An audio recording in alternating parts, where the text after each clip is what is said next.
1 into √2 divided by √2 into √2, मानते हो? तो 1 इंटू √2 क्या बन गया? √2, और √2 क्या बन गया? 2, क्या बन गया? 2। अब बताओ √2 की value 1.414 divided by 2, divided by 2। अब 2 से कैंसिल करेंगे उसको, तो क्या आ जाएगा?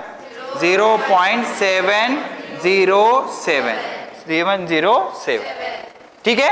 अच्छा, एक चीज ये बताओ, मान लो मुझे क्या करना है, ये सॉल्व करना है 2√3। अब ये 2 को ना मेरे को रूट में ले जाना है, कैसे ले जाऊंगा? स्क्वायर करके। जैसे स्क्वायर रूट में से बाहर निकालेंगे तो रूट लेके निकालेंगे। जैसे कि मान लो ऐसे क्या है, √4 इंटू 3 है, तो बेटा बाहर निकालते वक्त रूट करके करता है तू, तो क्या लिखेगा?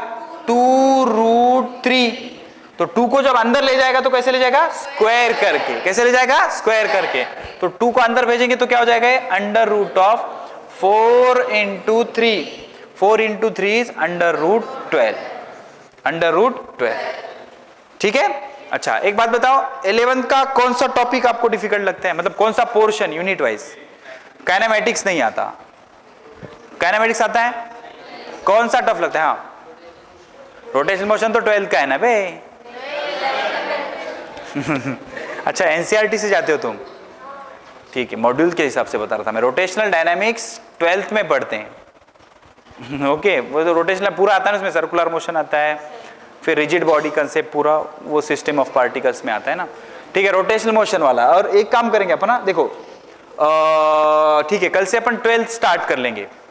क्या फिर रोटेशनल मोशन ऐसे जाना है, या फिर ऐसे भी कर सकते हैं? अगर आपको बेसिक मैथमेटिक्स नहीं चाहिए तो एक लेक्चर में अपन काइनेमेटिक्स चलाएंगे और दूसरे लेक्चर में इलेक्ट्रोस्टैट चलाएंगे, ऐसे भी हो सकता है, वो तुम डिसाइड करो। बिकॉज इसमें प्रॉब्लम क्या है, जिसको आता है उसको तो मजा आएगा, लेकिन जिसको नहीं आता है वो मरेगा बेचारा। समझ आ रहा है? तो तुम देख लेना तुम्हारे हिसाब से। ये भी हो सकता है काइनेमेटिक्स एक लेक्चर में, इलेक्ट्रोस्टैटिक्स एक लेक्चर में, ऐसे भी हो सकता है, या फिर बेसिक मैथमेटिक्स। बेसिक चाहिए? अच्छा ठीक है, कोई टेंशन नहीं। अपन ना बेसिक में डिफरेंशिएशन और इंटीग्रेशन सीखेंगे, कल और परसों डिफरेंशिएशन और इंटीग्रेशन सीखेंगे, ठीक है। चलो आज बताओ बोनस में और क्या सीखना है, बोलो। बस बाहर है, ट्रेन बाहर है, बोलो। अबे और 25 मिनट कम है, बोलो। हाँ, graph, very good, graph, very good बेटा, अच्छा याद दिला। चलो लिखो ग्राफ, इसमें मजा आएगा तुमको, लिखो। इसके ना मेरे पास पीपीटीज है, मेरा लैपटॉप बंद हो गया यार। ग्राफ और प्रोपोर्शनैलिटी बहुत इंपॉर्टेंट है। ग्राफ, चलो एक अलग कंसेप्ट सिखाता हूं तुमको। ग्राफ, एक बात बताओ, ग्राफ में क्या करते हो तुम? दो चीजों का वेरिएशन बताते हो, y एंड x का। इंपॉर्टेंट है, ये अच्छी चीज है, देखो y एंड x का। तो इसमें ना एक नाटक होता है जिसको बोलते हैं फंक्शन। फंक्शन समझ आता है क्या तुमको? व्हाट इज फंक्शन, बोलो। What is function? देखो बेटा आराम से देखो, ये ऐसे लिखते हो तुम, y is equal to f of x। y is function of x। इसका क्या मतलब होता है? इसका ये मतलब होता है मैथमेटिकली कि for any value of x, for any value of x there is fix value of y। ये ना मुझे तब समझ आया था, आपको समझने की जरूरत है नहीं। ये मैथमेटिक्स जेई वालों के लिए इंपॉर्टेंट होता है, हमें इससे कोई लेना देना नहीं है। ध्यान से सुनो, अब y अगर x का फंक्शन है तो इसमें तुम्हारे लिए इंपॉर्टेंट है कौन सा वेरिएबल डिपेंडेंट है एंड कौन सा इंडिपेंडेंट है। कौन किस पे डिपेंडेंट है, y x पे कि x y पे? y x पे। तो इस x को क्या बोलेंगे? हाँ वेरी गुड, क्या बोलेंगे? Independent variable, independent variable, independent variable. ध्यान से देखना बेटा, इंडिपेंडेंट वेरिएबल। और y को क्या बोलेंगे? किस पे डिपेंड है वो? x पे, डिपेंडेंट वेरिएबल। y किस पे डिपेंड है? x पे, डिपेंडेंट वेरिएबल। तो जब भी ग्राफ प्लॉट किया जाता है, दो एक्सिस होते हैं, हॉरिजॉन्टल एंड वर्टिकल। तो हमेशा याद रखना, जो हॉरिजॉन्टल एक्सिस है ना बेटा, ये हॉरिजॉन्टल एक्सिस जो होगा ये होगा इंडिपेंडेंट वेरिएबल। कैसे होगा? इंडिपेंडेंट वेरिएबल, इंडिपेंडेंट वेरिएबल, ठीक है। और जो वर्टिकल एक्सिस होगा वो क्या होगा? Dependent variable. अब नॉर्मली जब x y आते हैं तो तुमको पता होता है y तुम वर्टिकल एक्सिस लेते हो, x तुम हॉरिजॉन्टल एक्सिस लेते हो। लेकिन अगर कुछ और सिंबल का रिलेशन आया तो ऐसे कर पाएंगे क्या? नहीं। तो वहां तो दिमाग ही लगाना पड़ेगा, कौन सा डिपेंडेंट है एंड कौन सा इंडिपेंडेंट है। तो इधर कौन सा आएगा? Dependent variable, dependent variable. ठीक है। अच्छा, अब ध्यान से देखना बेटा, ध्यान से देखिए, इंपॉर्टेंट चीज। अब ग्राफ में दो ग्राफ बहुत फेमस है, एक डायरेक्टली प्रोपोर्शनल वाला और एक इनवर्सली प्रोपोर्शनल वाला। ध्यान से सुन, पहले हम क्या करते हैं, डायरेक्टली प्रोपोर्शनल का ग्राफ बनाते हैं। Directly proportional, directly proportional. ठीक है। अब डायरेक्टली प्रोपोर्शनल में क्या होगा, ध्यान से सुन, देख, if y is directly proportional to x, ऐसे कब बोलेंगे? जब x बढ़ रहा है तो y भी बढ़ेगा, और x कम हो रहा है तो y भी कम होगा। ऐसे अगर हो रहा है तो y और x में रिलेशन कैसा है? Directly proportional. कोई इसका एक एग्जांपल दे सकता है? टेम्परेचर और वॉल्यूम, किसी चीज को जब हम गर्म करेंगे तो वो एक्सपांड होगी। 99% केसेस में, कुछ एक्सेप्शन भी होते, किसी चीज को, केमिस्ट्री में होता है वो, कोई टेम्परेचर अगर किसी को हीट करोगे तो उसका वॉल्यूम कम भी होता है, लेकिन फिजिक्स में हम नहीं मानते ऐसा। नॉर्मली किसी चीज को हीट करेंगे तो उसको क्या बढ़ेगा, मतलब टेम्परेचर बढ़ाएगा तो वॉल्यूम बढ़ेगा, टेम्परेचर कम करेगा तो वॉल्यूम कम होगा। क्लियर है? तो टेम्परेचर और वॉल्यूम में रिलेशन कैसे आएगा? Directly proportional. कैसे आएगा?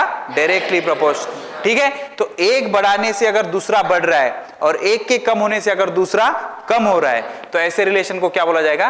Directly proportional. क्या बोला जाएगा? डायरेक्टली। और रिप्रेजेंट कैसे किया जाएगा? y directly proportional to x। Next step में क्या करेगा? y is equal to k into x। इस k को क्या बोलते हैं? Proportionality constant. k क्या होता है? Proportionality constant. अब बता, ये इक्वेशन बन गया y is equal to kx, y is equal to kx। तो ये किसका इक्वेशन है? स्ट्रेट लाइन का। आता है तुमको? ये किसका इक्वेशन है? स्ट्रेट लाइन का इक्वेशन है। समझ आ रहा है? हाँ। अच्छा, अब इसमें एक टर्म आता है, ध्यान से सुना, इसमें एक टर्म आता है बोनस आपके लिए, वो होता है स्लोप। क्या होता है? स्लोप। स्लोप आता है सबको? बताओ क्या होता है स्लोप? tan theta. अच्छा, और कुछ बोलो। मेरे हिसाब से स्लोप का जो सिंबल होता है m, और स्लोप को अगर ऐसे याद रखोगे, slope m is equal to rise by run, तो बहुत फायदे में रहोगे, कंसेप्चुअली क्लियर रहोगे। स्लोप का क्या फॉर्मूला होता है? Rise by run. Rise by run. ऊपर चढ़ना मतलब राइज, आगे बढ़ना मतलब रन। ऊपर चढ़ना मतलब राइज, आगे बढ़ना मतलब रन। ठीक है। अच्छा, अब ध्यान से सुन, ध्यान से सुन, पहला पॉइंट समझ बेटा। स्लोप ऑफ एक्स एक्सिस, ध्यान से समझना, बारीक सारीक चीजें हैं, ग्राफ के लिए बहुत इंपॉर्टेंट है। स्लोप ऑफ एक्स एक्सिस, बात को ध्यान से सुन बेटा। ये रहा तेरा वाई एक्सिस, ये रहा तेरा एक्स एक्सिस। अब देख, अगर तू एक्स एक्सिस पे चढ़ रहा है, एक्स एक्सिस पे चढ़ रहा है, तो तेरा राइज कितना? कितना? 0। बिकॉज तू ऊपर बढ़ रहा है क्या? नहीं, तू सिर्फ आगे चढ़ रहा है। आगे चढ़ रहा है तो तेरा राइज कितना? 0। रन कुछ भी हो सकता है, रन कुछ भी हो सकता है। तो स्लोप क्या आएगा? Slope m is equal to, ऊपर राइज है ना, राइज कितना है? 0। रन कुछ भी हो, एनीथिंग बाय 0 इज 0। तो स्लोप कितना आ गया? 0। तो बेटा x एक्सिस का स्लोप कितना होता है? 0। या फिर हर वो लाइन जो x एक्सिस से पैरेलल है उसका स्लोप क्या हो जाएगा? 0। इतनी बात समझ आई? x एक्सिस का स्लोप क्या आ गया? 0। और हर वो लाइन जो x एक्सिस से पैरेलल है उसका स्लोप कितना हुआ?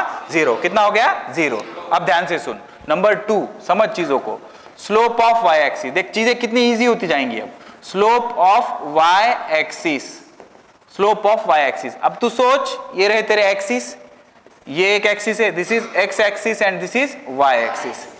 अब तू मकड़ी बन के ऊपर चढ़ेगा, सिर्फ ये ऐसे ऊपर जाएगा, तो क्या तू रन कर रहा है? सिर्फ राइज कर रहा है। तू रन कर रहा है क्या? नहीं, तू सिर्फ राइज कर रहा है। तो तू अगर सिर्फ राइज कर रहा है तो तेरा रन कितना? 0। रन कितना? 0। क्लियर है? अब बोल, स्लोप क्या होता है? Sir slope m is equal to rise by run. Run कितना है? 0। Anything by 0 is infinity. तो y एक्सिस का स्लोप कितना आया? इंफिनिटी। समझा? y एक्सिस का स्लोप कितना आया? इंफिनिटी। ठीक है। अच्छा, स्लोप को मराठी में चढ़ बोलते हैं, पता है? स्लोप को क्या बोलते हैं? चढ़। जब तुम कोई फ्लोर बनाते हो ना, फ्लोर, तो उसका स्लोप करते हो, मतलब जिधर ढलान बनाना है, जिधर पानी आपको रिमूव करना है उसका, तो ऐसे करते हो। नॉर्मली हम नेबर के इसमें डाल देते, बोले उधर जाना सब, ठीक है ना, तो ऐसे करते हो ना उसका। तो ये ऐसे अगर ढलान होगी तो उसका चढ़ का उल्टा क्या होगा? उतार। तो स्लोप चढ़ होता है कि उतार होता है? हाँ, तो चढ़ना, राइज इंपॉर्टेंट है। जितना ज्यादा राइज होगा उतना ज्यादा स्लोप होगा।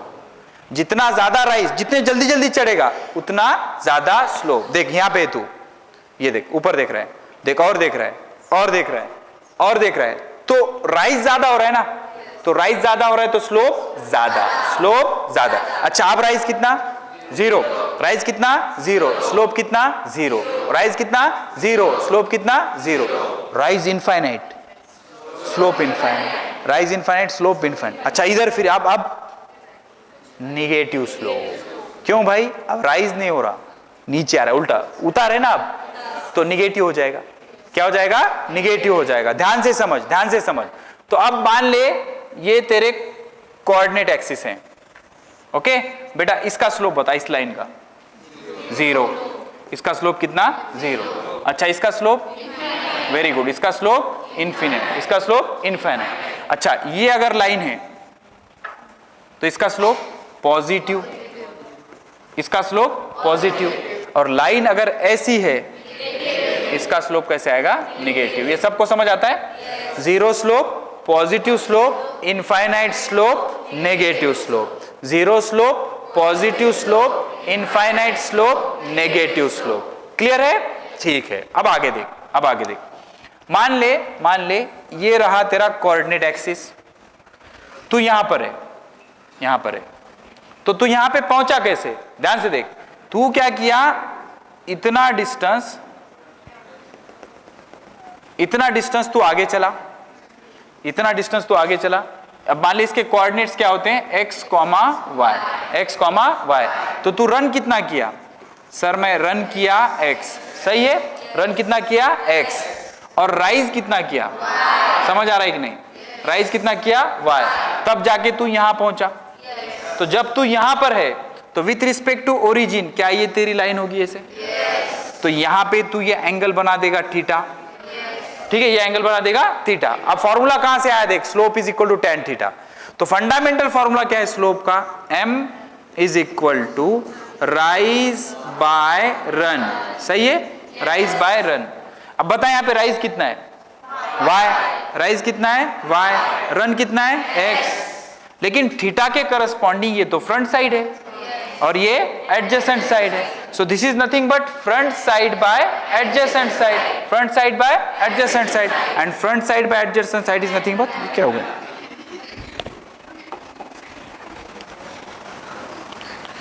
कहां गया? अंडू, ये होगा। चलो ठीक है, front side by adjacent side is tan theta. क्या आ गया? tan theta. तो basically slope m is equal to tan theta, slope m is equal to tan theta. अब तेरे को क्या 0 से लेके 180 तक tan के वैल्यूज याद है? साइन कॉस tan तीनों के याद है? 0 से लेके 180 तक 135, 150, वो नहीं पता सर, वो नहीं पता।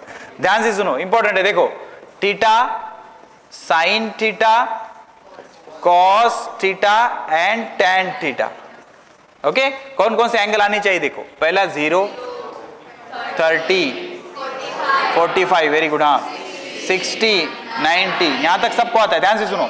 अब 90 में 30 ऐड करो, 120। कितना? 120। ये डिग्री में है सब, हाँ, ये डिग्री में। ध्यान से सुनो बेटा, ये डिग्री में, ये वैल्यू सब याद होनी चाहिए। 90 में 30 ऐड किया, अब 90 में 45 ऐड करो, 135 डिग्री। हाँ, अब 90 में 60 ऐड करो, 150। अब 90 में 90 ऐड करो, 180। समझे ये कैसे आया? बोलो कैसे आया? 90 में पहले 30 ऐड किया, फिर 45, फिर 60, फिर 90, 90 प्लस 90 180। कितना आ गया? 180। ठीक है, इसको थोड़ा सा हटा देंगे, ओके। अब देखो, एक बात बताओ, साइन 0 कितना? 0। इसको कोई ट्रिक की जरूरत नहीं पड़नी चाहिए, डायरेक्ट लर्न होना चाहिए। 0 के बाद कितना आता है? हाफ। आगे बोलो, 1/√2। आगे बोलो, √3/2, 1। ठीक है, अब इसका उल्टा यहां लिखना होता है, क्या लिखोगे? -√3/2। यहां क्या लिखोगे? -1/√2। यहां पे -1/2, यहां पे 0। माइनस लिखोगे क्या? बहुत टैलेंटेड बच्चे हो तुम। समझ आ रहा है? बोले सब आता है और कुछ भी नहीं आता। माइनस आता है क्या इधर? नहीं आता। माइनस आता है क्या? नहीं। ओके, ये माइनस नहीं होता इधर। समझ आ रहा है कि नहीं? माइनस नहीं होता इधर। माइनस सिर्फ कॉस में होता है, इसमें माइनस नहीं होता। क्लियर है? 0, 1/2, 1/√2, √3/2 एंड 1। और इधर √3/2, 1/√2, 1/2 एंड 0। ओके, बिकॉज साइन का ग्राफ ऐसे जाता है ना पे ऊपर, तो सारी चीजें कैसे होंगी? प्लस ही होंगी, माइनस होंगी क्या? नहीं। अच्छा, यहां बोलो कॉस, इसका उल्टा लिखते हो ना। यहां कितना? 1, सॉरी, हाँ 1, हाँ √3/2, हाँ 1/√2, 1/2, 0। ठीक है? हाँ, अब बोलो हाँ -1/2। बहुत, दो वैल्यूज बहुत इंपॉर्टेंट है। cos 60 कितना? 1/2, cos 120 -1/2। ये वैल्यूज दिखेंगे विद निगेटिव साइन। यहां बोलो कितना आएगा? -1/√2। यहां पे -√3/2 एंड दिस इज माइनस। समझे कि नहीं? ये सबको याद होता है, लेकिन एग्जाम में ये नहीं आता, ये आता है। ओके, तो ये भी लर्न कर लेना आज। ओके, अच्छा, tan थीटा क्या होता है? Sine by cos, sine by cos. तो इसको डिवाइड करो, क्या हो जाएगा? ये 0, ये 1/√3, ये 1√3 इंफिनिटी। ओके, अच्छा, यहां क्या आएगा? -√3, -1, -1/√3, 0। ठीक है? अच्छा, अब जो स्लोप होता है ना, slope is tan of which angle? Theta. And what is theta? Angle made by the line with positive x axis. Theta क्या होता है? Angle made by the line with positive x axis. ये बहुत important है।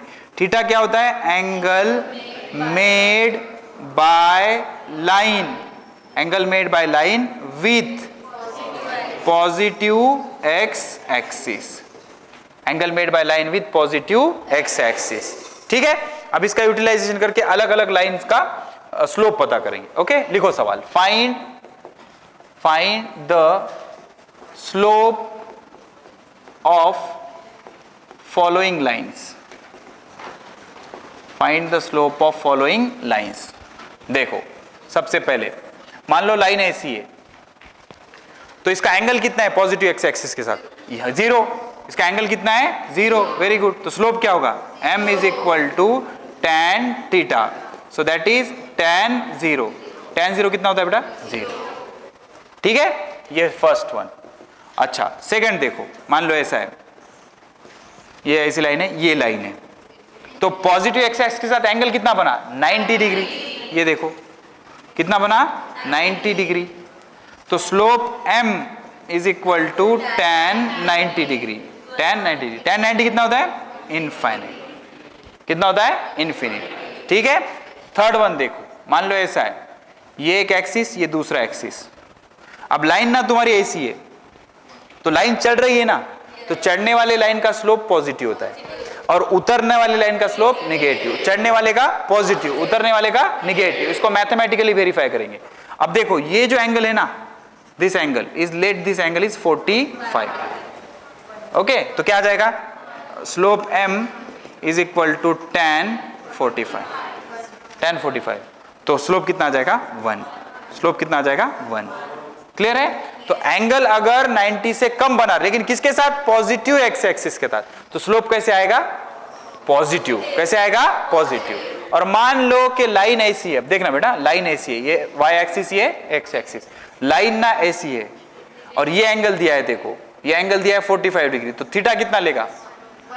हाँ, कितना लेगा? 135। Because जो स्लोप का फॉर्मूला है ना, जो स्लोप का फॉर्मूला है, स्लोप के फॉर्मूले में जो थीटा है, m is equal to tan theta, this theta is angle made by line with positive x axis, this is angle made by line with negative x axis, समझ आ रहा है कि नहीं? तो ये एंगल लेगा, तो ये एंगल, ओके तो ये तेरा थीटा कितना हो जाएगा 180 माइनस 45, तो क्या आ जाएगा tan ऑफ 135, बेटा tan ऑफ 135 -1, अभी बताया था ना, वो +1 तो ये -1, तो इस वजह से स्लोप क्या आएगा, नेगेटिव आएगा। इस लाइन का स्लोप 0 0, इस लाइन का स्लोप 0, इनफाइनाइट, पॉजिटिव, नेगेटिव, ठीक है। नेगेटिव क्यों है समझ आया? तुम tan के वैल्यूज देखो, इधर देख लेंगे ना, ये देखो tan के जो वैल्यूज है, अगर 90 से बड़े वैल्यूज है tan के, देखो सारे वैल्यूज कैसे हैं, नेगेटिव, समझा? तो इसी वजह से स्लोप क्या हो जाएगा, नेगेटिव। और tan के वैल्यूज जो एंगल 90 से कम है उसके